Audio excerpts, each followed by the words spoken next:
Salut les Miraculeurs, ici Octolady et bienvenue sur ma chaîne. Ça fait un bon moment qu'on n'a pas sérieusement parlé de Miraculous, depuis octobre en fait, et comme je vous l'avais dit, je voyais pas trop d'intérêt avec tous ces spoilers et encore une fois cette diffusion chaotique. Mais si les reviews ne sont plus possibles ou plus intéressantes pour le moment, pour moi, les théories, elles, restent possibles. Et en réalité, depuis l'épisode Gabriel Agreste, une théorie que je ne défendais pas du tout est revenue sur le devant de la scène. Et oui, vous vous en doutez bien, il s'agirait du fait que Félix puisse être un sentimonstre. On avait fait un débat lors du live débrief de l'épisode, et une autre théorie suggérée dans le chat avait attiré mon attention. Nous allons donc traiter aujourd'hui ces deux théories, encore une fois autour des sentimonstres, mais dans le fond, je sais que vous adorez ça.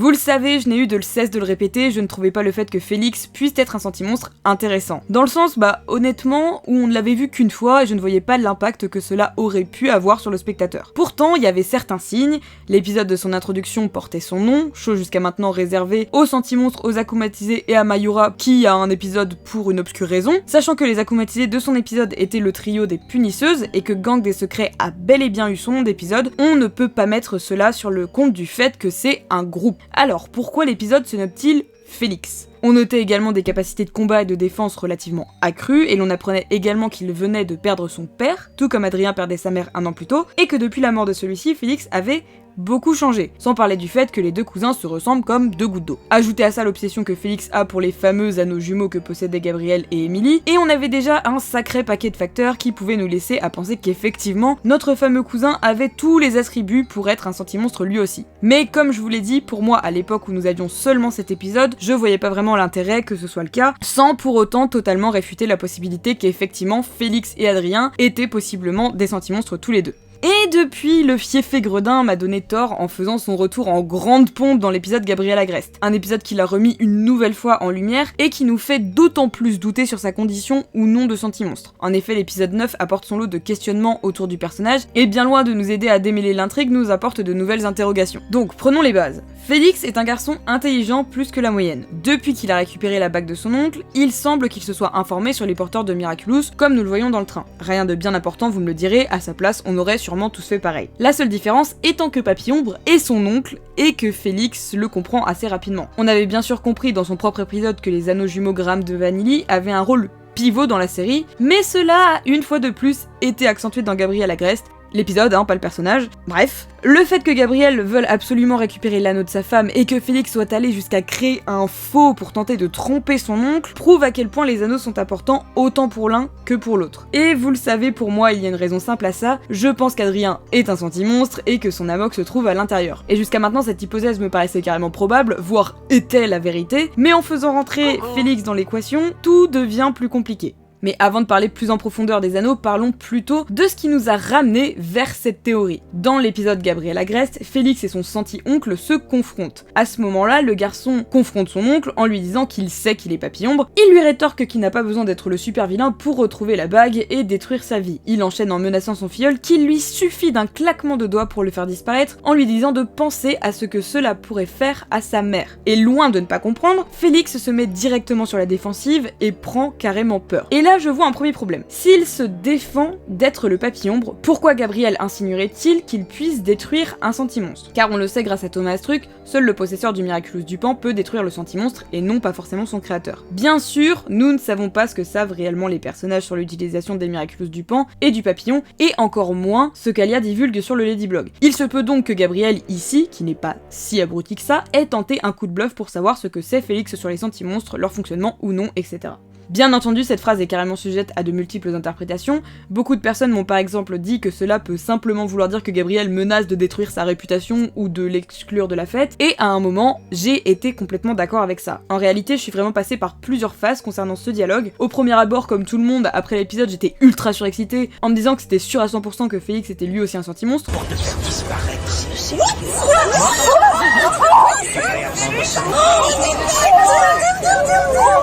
Dans le sens où je pense qu'Adrien en est un aussi. Puis, en prenant du recul, je me suis dit que je m'étais sûrement trop hâtée et qu'il valait mieux que je repense à ça à tête reposée, mais après avoir discuté avec plusieurs amis, avec vous durant les lives, revisionné l'extrait et recoupé toutes mes analyses, je me suis naturellement redirigée vers la première impression. Donc on aurait pu rester sur un « oui, Gabriel veut juste le virer de la fête » ou je ne sais quoi, mais sérieusement, vous avez vu la terreur dans les yeux de Félix. Vous croyez pas qu'il en a rien à foutre de sa réputation à 14 ans ou encore de se faire virer de chez son oncle? La gestuelle et les mots utilisés par Gabriel n'ont également pas été choisis au hasard. Il le menace de le faire disparaître d'un claquement de doigts. Il insiste sur la tristesse que cela causerait à sa mère. Le claquement de doigts étant le signe emblématique d'une libération d'Amok. Le fait qu'il utilise le mot disparaître ne peut pas non plus être anodin, sans compter qu'il évoque la tristesse que cela pourrait causer à Amélie, et encore une fois, Félix semble non seulement être en colère, avoir peur, et il prononce également les mots « vous n'oseriez pas ». Encore une fois, est-ce que Gabriel oserait virer son neveu de chez lui ? C'est Gabriel Agreste, les gars. Il séquestre et exploite son fils et personne ne lui dit rien, il a de l'influence jusqu'à la mairie de Paris, sa maison produit l'énergie d'une putain de centrale nucléaire, il a un club privé de riches privilégiés dont même les VIP de Squid Game n'ont rien à lui envier. Sérieux, virer son neveu de chez lui, c'est un détail.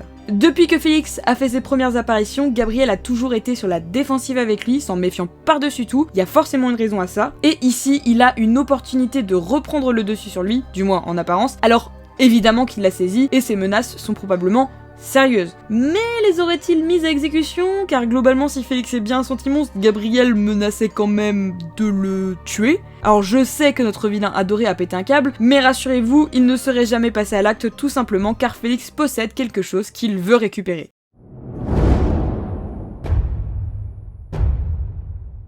Comme je vous le disais, lorsque nous parlions d'Adrien en tant que sentimonstre, l'hypothèse la plus probable concernant l'emplacement de son Amok était évidemment les alliances de ses parents, chose qui s'est d'autant plus confirmée tout au long de cette saison, dans les épisodes censure et éphémères notamment, surtout dans éphémère. Promis, un jour on parlera de cet épisode. Donc, quand on remet la théorie Félix sentimonstre sur le tapis, avec toutes les informations qu'on a, il est logique de se dire mais pourquoi l'Amok de Félix ne serait-il pas également dans l'une des bagues? Eh bah, j'ai pas de réponse à cette question. Pourquoi pas en effet? Félix et Adrien se ressemblent comme deux gouttes d'eau, et c'est peu de le dire, ils ont le même modèle 3D de visage. Ils ont également le même acteur de doublage dans toutes les langues. Autant dire que même sur le plan technique, ils sont super proches. De là à se dire qu'en réalité ils sont jumeaux et pas cousins, y a qu'un pas. Ma ligne de pensée était jusqu'à présent qu'Adrien avait été créé en miroir à son cousin bien humain qu'Amélie avait eu avec son mari. Mais si en réalité les deux sœurs étaient toutes deux incapables d'enfanter. Plusieurs hypothèses me sont venues alors.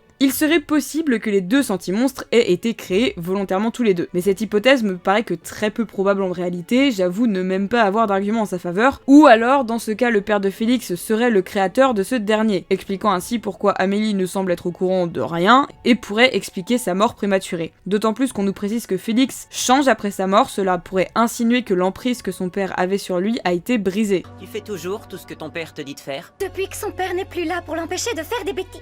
Mais en ce cas, pourquoi Félix voudrait récupérer l'Alliance si son propre Amok n'est pas dedans? Juste parce que c'est un trésor familial? Bof, j'y crois pas trop, parce que il parle quand même de l'avoir mise quelque part en lieu sûr, sous-entendant qu'il ne veut absolument pas que Gabriel la récupère. Il ne cherche pas non plus à récupérer les deux anneaux, mais seulement un, et même après l'avoir acquis, Félix reste méfiant et semble continuer à chercher des noix à son oncle. Donc je pense vraiment qu'il y a quand même quelque chose avec cet anneau.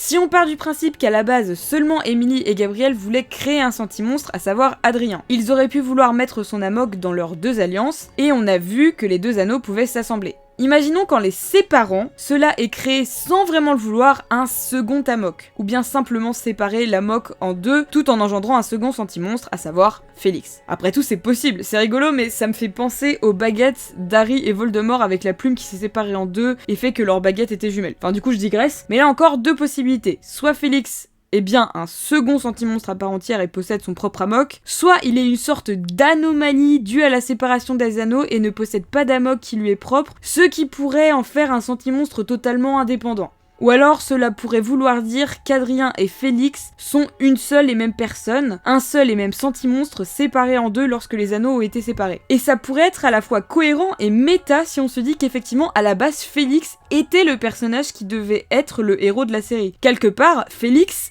est Adrien d'une certaine manière. Il est son origine. Et quand on regarde de plus près, les deux personnages sont carrément complémentaires. Adrien est gentil par nature, là où Félix semble être plutôt méchant. Adrien est relativement naïf, là où Félix est réfléchi. Adrien est blagueur, alors que son cousin est plutôt mesquin. Félix lui a conservé une bonne relation avec sa mère, alors qu'Adrien a des rapports froids avec son père. Quand on y pense, ils sont parfaitement opposés en tout point, opposés et complémentaires, comme le yin et le yang. Tiens, mais ne serait-ce pas une des thématiques principales de la série ? Maintenant, en admettant cette hypothèse, j'ai quand même quelques soucis. Si la moque de Félix se trouve dans l'anneau de Gabriel, je pars de ce postulat car on voit bien que c'est grâce à la bague d'Emily au moins que Gabriel peut contrôler Adrien, pourquoi ce dernier ne l'aurait pas utilisé contre lui dans l'épisode qui porte son nom? En effet, en saison 3, Gabriel est méfiant envers Félix, mais si on part du principe que son amok est dans l'anneau de Gabriel, il aurait tout simplement pu lui ordonner de lui obéir ou d'arrêter de vouloir prendre sa bague. D'un autre côté, dans l'épisode, on nous montre à la fois qu'Adrien désobéit à son père à partir du moment où Félix lui a volé sa bague. Nous supposons qu'Adrien peut en réalité être contrôlé via les 2 anneaux. Donc, Gabriel se méfierait bien de Félix car c'est un sentimonstre indépendant.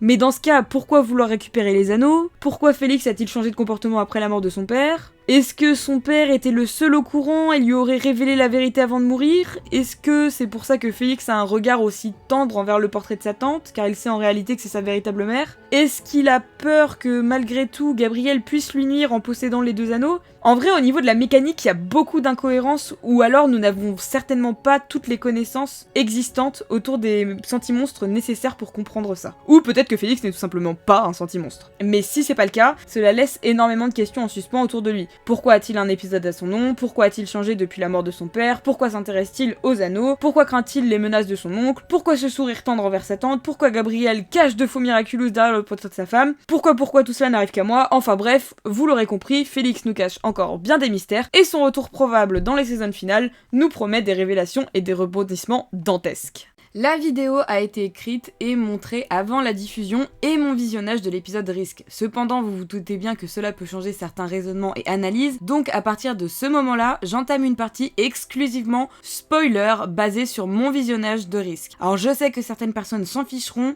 mais si vous n'avez pas vu Risk, ne regardez pas cette partie. L'épisode est vraiment incroyable et je m'en voudrais de vous gâcher ce dernier. Donc par pitié, ne vous spoilez pas cette masterpiece.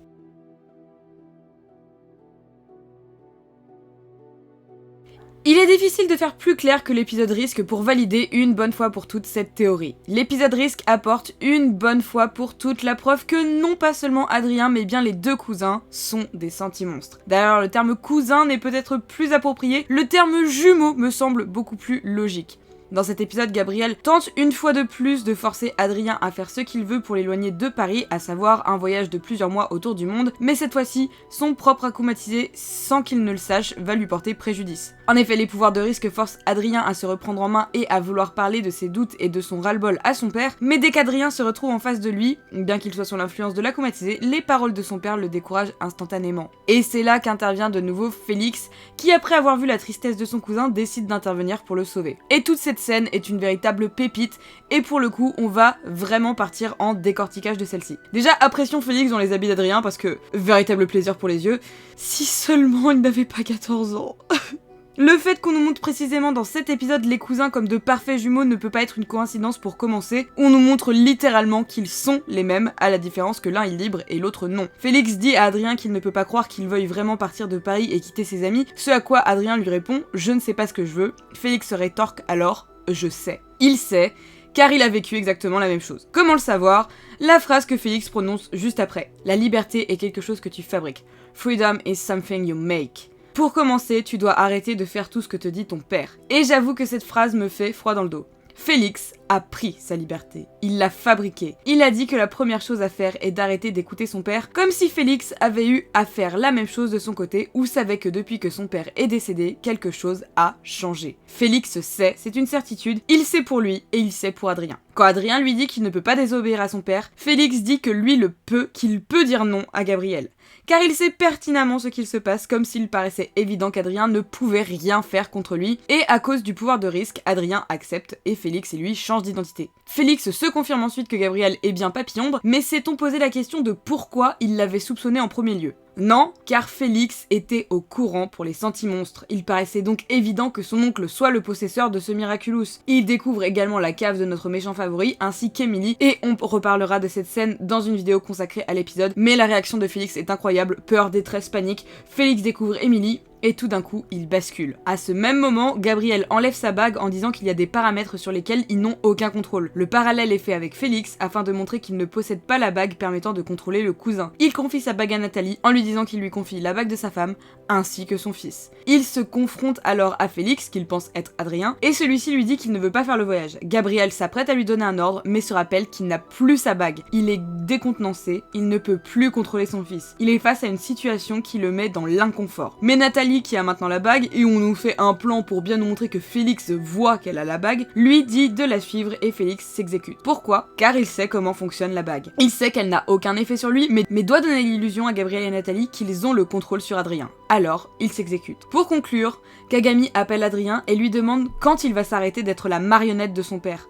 Quand est-ce qu'il va enfin couper ses cordes et agir par lui-même? Marionnette, cordes, sentimonstre, humain, on en revient toujours à Pinocchio le pantin qui voulait devenir un vrai petit garçon. Je sais que beaucoup de monde vont me dire « mais ça a pas été dit explicitement, y a rien de sûr », ou encore « je ne veux pas y croire », ou encore les plus sceptiques diront que c'est quelque chose qui a été ajouté au cours de route, ou alors qu'on n'a toujours pas d'indices ou de pistes concrètes pour affirmer que c'est réel. Alors bien sûr, nous n'avons pas encore toute l'histoire, et la plupart de mes théories sont surtout des théories romancées qui racontent comment et pourquoi les deux sentimonstres auraient été créés. Donc l'histoire des cousins sentimonstres n'est pas terminée, nous n'en sommes qu'au balbutiement de leur histoire, la vérité n'a jamais été à la fois aussi proche et aussi loin.